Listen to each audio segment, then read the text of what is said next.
Hello, everybody. Welcome. This is our presentation, Staying Clean and Getting Involved with SOPE. And we are a leadership team, a part of the Education Opportunity Program. So this is the agenda that will be covered in today's presentation. First, we're going to go through introductions. Then we're going to distinguish between EOP and SOPE and what we do. Moving on, we're going to have a quarter snapshot. Then we're going to have a maximize with time management. And lastly, we're going to go through an example schedule. And now we're moving into introductions. First, we're going to have Braulio Gonzalez introduce himself. All right, what's up, y'all? My name is Braulio Gonzalez. I'm a second-year community and regional development major with a minor in education. I'm from Inglewood, California, and my pronouns are he, him, his.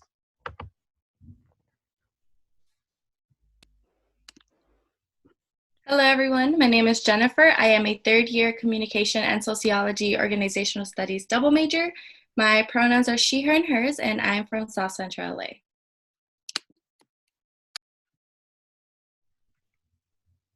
Hello, everybody. My name is Jacqueline Rogeris. It's nice to meet y'all. Y'all can call me Jackie. I'm a peer advising counselor here at EOP as well. I am a third-year marine and coastal science major with a biological emphasis.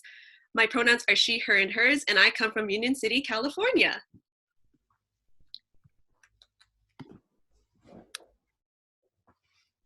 Hello, everyone. My name is Sierra Cryer. I currently serve as the PAC coordinator. I'm a fourth-year psychology and African American studies double major. My pronouns are she, her, and hers, and I'm from Pinole, California.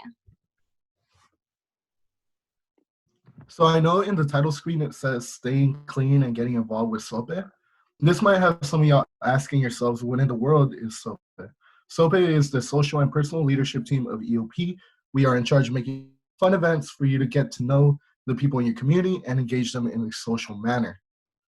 If we go on to the next slide, EOP is the Educational Opportunity Program, and we serve first-generation low-income students. We strive to help our students succeed in this institution by taking a holistic approach to our advising. So whether you need to talk to someone or check on your classes, we'll be here for you. On the right, you can see a picture of our cottage, and we are located on the east side of the main quad on campus. Hi, y'all. Once again, my name is Jackie, and I'll be telling you about what a quarter is like in UC Davis. This is your quarter snapshot. On the right, you can see a quarter calendar. Fun fact, you can get a printout of these from EOP and just like write all of your deadlines and assignments so you can know when they're all due. Yeah, just a little tidbit there. So for weeks 1 and 2, they're usually pretty chill. Week 1, you say hello to your syllabi, get to know your classes, figure out what books do I need. And once you know what textbooks you need, there's usually a sale on Wednesdays at the bookstore. You usually get 10% off, just so you know. There's a lot of schedule shifting happening. So people may be in your class one day and out the next. So that's why in week 2, it's perfect to find a study buddy. Most people are pretty settled in. People are usually really friendly. So don't be afraid to go and ask, like, hey, you want to study together? Also, around the second week, first meetings of clubs are happening all over the place, so keep your eye out.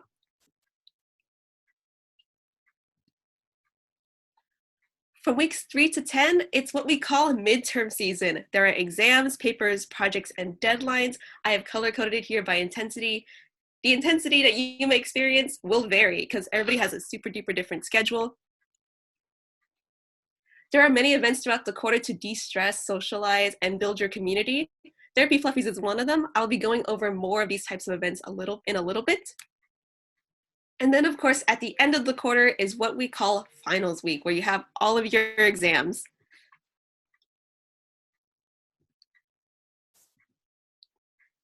While this all may seem very daunting, throughout the quarter, you will find opportunities to socialize and build your community. These are what we call, or what I like to call, pockets of sunshine. Okay, around campus, we have other de-stressing events that you can go to. We have the UCD Teaching Kitchen, which has classes usually every other Wednesday where you can learn how to make easy recipes to keep yourself nice and healthy. We also have succulent pumpkins, which you can go and make a little plant friend and take it home with you. As a testament to what fun fun random events we have around campus. There is the free mobile quesadilla party that happened on picnic day. And we also have a games area, which includes a bowling alley, as you can see in the picture on the bottom. They also have gigantic Jenga and billiards and many other games. I encourage you to go explore. Other de-stressing events that we have around campus, we have comedy clubs. Bird Strike Theater has a bi-weekly show. Definitely go check them out. It's usually from 8 to 9:30. They are hilarious. I love going to them. Also, every Saturday from 7 to 10 p.m., all you gotta do is sign a waiver and you can head on out to the Death Star and play with the Nerf Club. They have all the materials, you just gotta sign that waiver. Many groups around campus usually host events where you can make stuff to de-stress. For example, the Women's Research and Resource Center had a Sculpture Problems Away in our study space. And there are also opportunities around campus to get to know the counselors. We have the Community Advising Network counselors, and sometimes they join in on activities. So if you want to meet them, be on the lookout. There are also opportunities to build your community around campus. Here at EOP, we hosted Get to Know Your EOP Family, and you are not alone. These events were centered around having EOP students meet other EOP students and find friends and community around campus. Other events include community dinners or community feast, like the Native Community Feast. We also have game nights. Blurred Out had an Avalon online game night featuring John DePaul, who is a CAN counselor. And then QTPOC had a game night, which was a collaboration between the LGBTQ groups around campus. So yeah, these are just a few of many events around campus where you can socialize, build your community, and de-stress throughout the quarter. And remember that the key to all this is time management, which my friend Jennifer will now talk about. Hello everyone, this is Jennifer. Now we are going to be looking at what a student schedule may look like, more specifically how we use our time as a student in the quarter system. Getting involved can look different for everyone, and it's really important that you don't overwhelm yourself. So there are 24 hours in a day.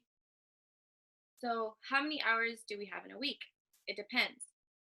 Do you want to have a 5-day week or a 7-day week?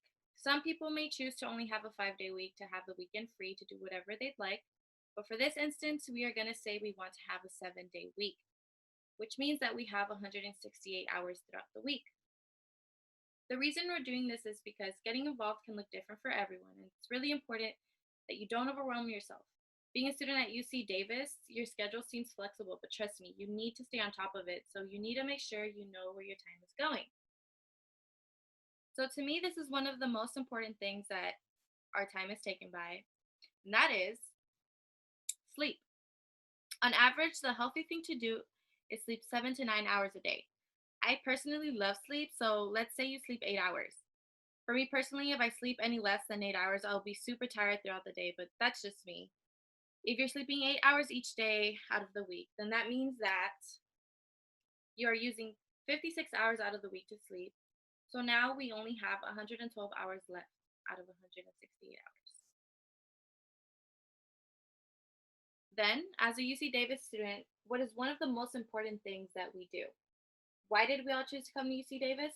For an education. Therefore, we go to class. On average, a student will be taking 12 to 19 units. In this case, we are going to say we are taking 16 units, which means we are taking 4 classes that are each 4 units. Each unit counts as 1 hour that you are in class. Therefore, we are in class for 16 hours out of the week, and that means we only have 96 hours left. So being in class isn't the only thing that you're going to be doing in school. We all know that. Now we need to make time for studying. The guideline recommended for college students is to study 2 to 3 hours per hour in class per week. If you're taking a 12-unit course load, the recommended study time is 24 to 36 hours per week. But in this case, since we are taking 16 units, we are studying 32 to 48 hours. Since we are scholars, obviously, and we really want to be successful in our classes, we are going to be studying 48 hours out of the week. So now we only have 48 hours left So apart from being a student, what else do we do? A lot of us are first generation low income students, and a lot of us need to work in order to make it through college. Working on campus through work study, you can only do a maximum of 20 hours per week.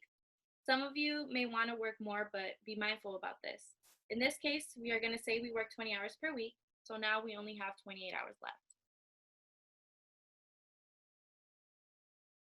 So obviously, this isn't the only thing we're going to do. Yes, you are a student and you want to succeed in school, but don't forget to take care of yourself. So now we're going to have me time. In this case, there are 28 hours left out of the week for you to do whatever you'd like. If you divide these hours throughout the week, there are 4 hours each day for yourself. So during this time, you need to take care of yourself, like I mentioned. So you need to make sure you eat, you need to make sure you shower, do things like going to the gym or anything else that is self-care for you. Okay, so this is a potential schedule.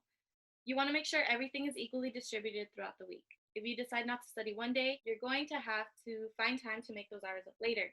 You may have to lose sleep, you may have to work less hours, but it's a matter of keeping yourself accountable.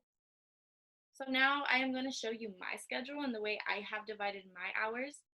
I have gotten involved in organizations and internships on top of working. Therefore, the way I divided my time may look a little different than the schedule we had before, and then it may look different than the schedule you are going to have.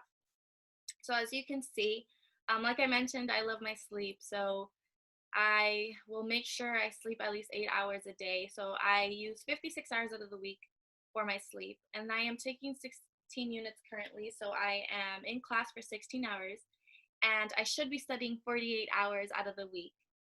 So now we have some time left, but like I mentioned, I am in an organization and I am also doing an internship. So that's why I decided to work less. Fortunately, I don't have to work more hours, but I do need that income. So I work 10 hours out of the week. And for my organization, I probably put in about 6 hours per week. And then for my internship, on average, I have to do 12 to 15. But since I'm kind of busy, I try to do the minimum. And this shows that I only have 20 hours out of the week. So that means I have about like 3 point something hours each day. So I kind of need to make sure that I manage my time, especially as a third year. I feel like I've been busier and I might be busier next year. And that's why I really enjoy this chart, because I get to see where my hours are going. I get to see if I have to do something less. And it really helps a lot. So now this shows you the difference between my schedule and someone who just wants to work and do classes, and someone who wants to get a little bit more involved. Just remember to keep yourself accountable. It's okay to get involved, but don't overwhelm yourself. And yeah, now I'll pass it on. All right. Hi, y'all. It's Sierra again. And I'll be going over a little bit of my example schedule. All right, cool. So this is a screenshot of what a week for me looked like during winter quarter as a graduating senior. I personally like to use Google Calendar to keep myself organized, especially because I stay busy with school, work, and extracurricular activities.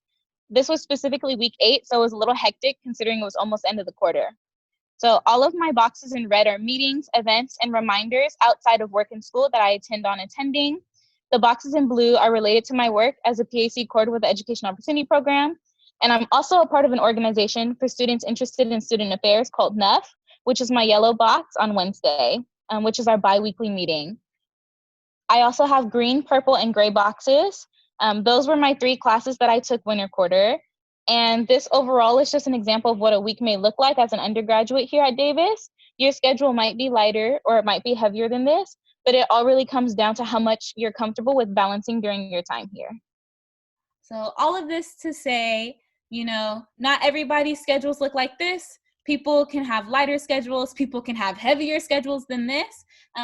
But all that was reiterated in the beginning of this presentation rings true where it comes to, if you want to be involved on campus, if you want to, take your academics seriously, a lot of that takes time. That's going to take time away from your day.